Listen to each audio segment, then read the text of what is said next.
How do you go from an NBA All-Star playing alongside Paul Pierce? Rush it up, he's had the hot hand from beyond the line, takes it from half court, and banks it home! To facing years in prison for fraud.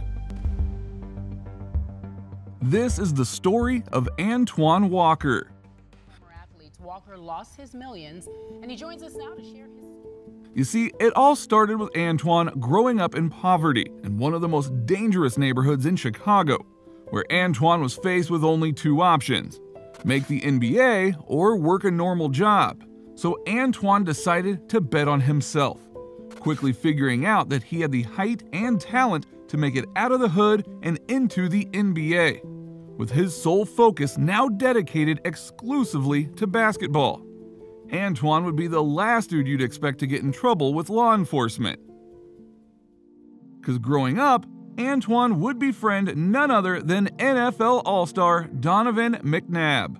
The brotherhood would start back when the boys were nothing but dreamers, literally wishing upon a star that one day they too could become legends. But why don't we let my boy McNabb tell you of the story of how it all went down. How did you match up with Antoine Walker in high school? Antoine was, you're talking about a 6'8" phenom. I mean, a guy who grew faster than he expected. I remember when I was a freshman, we had a summer league game where all the incoming freshmen played together. He was sitting underneath the basket. I think at that time he might have been like about 6'5", 6'6". I'm just meeting guys that are going to be going to the same school I am. And I'm like, hey man, you know, you playing? And he's like, yeah, I'm thinking about what school I'm gonna go to. I'm like, hey man, you should come play at Mount Carmel. He's like, I'm thinking about it. And all of a sudden we kind of go in together and we see each other and we just kind of talk from there. And then going to Kentucky and beating me in the national championship game, which I'm a little upset still at this point. Great friend. I'm happy to see what he's doing now, working with the SEC network, I think. With the 6th pick in the 1996 NBA draft, the Boston Celtics select Antoine Walker from the University of Kentucky. Now, just to give you a bit of perspective on how massive signing a deal with Boston really was at that time, you only really need to understand this one thing. The entire team's budget during the 1999-2000 season was only $34 million. And at the time, the Celtics paid him over $70 million for 6 years. This one deal alone made it the most lucrative deal in the entire organization's history at that time. This was also the most money Antoine had ever seen in his life. And if you don't know where Antoine comes from, they lived by a specific set of rules. If Antoine was to make it out of the hood and into the NBA, he made the promise to his hometown to return and share his success. He took the motto, "Once one eats, the whole hood eats," to heart. So he quickly started racking up sponsorships. And that led to Antoine landing himself on the cover of NBA Live 99. But if you know anything about appearing on the cover of video games, it comes with a price. And from that moment, Antoine was cursed. Couple of steps over half court, just let it go, and banked it home. That was the old. Despite carrying the Celtics on his back alongside Paul Pierce, it simply wasn't enough, especially with household names like Ray Allen, Reggie Miller, Peja Stojkovic easily taking over the spotlight throughout the league. Antoine's career was quickly deteriorating and he knew it.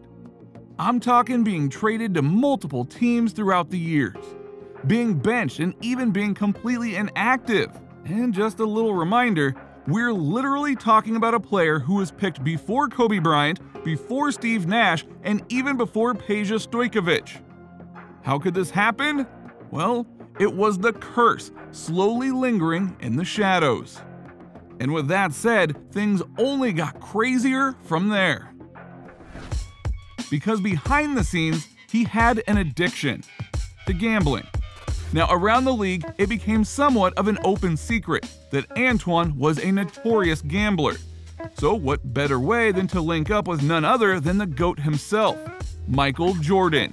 Do you have a gambling problem? No, I enjoy it. It's a hobby. You see, once these two got in a room together, they decided to play a game of spades for 36 straight hours. And this is NBA players that we're talking about. Things were just getting started, because if you know anything about MJ, this was just a warm-up. Bets quickly started going as high as $50,000 at one point. But once MJ and Antoine started to work as a team, MJ quickly found out that Antoine wasn't known for being a good gambler. And when MJ was negative $900,000, he literally delayed a press conference to try and make all of his money back. And remember, this wasn't just any other press conference. No, this was back in 1995 when MJ decided to return to the NBA. But from there, Antoine's life got even crazier. Because if you know anything about pro athletes, there's a 78% chance they'll go broke after 3 years of retirement. But in the eyes of Antoine, he was hanging with MJ, throwing down thousands, having a good time playing spades, and still getting paid despite not being active on the court. He truly thought he could uphold this lifestyle forever.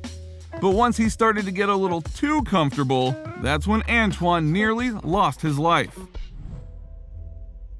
Because in July of 2007, while Antoine and a buddy were just chilling at the crib, listening to some bangers and playing video games, they were stopped at gunpoint by two mysterious men.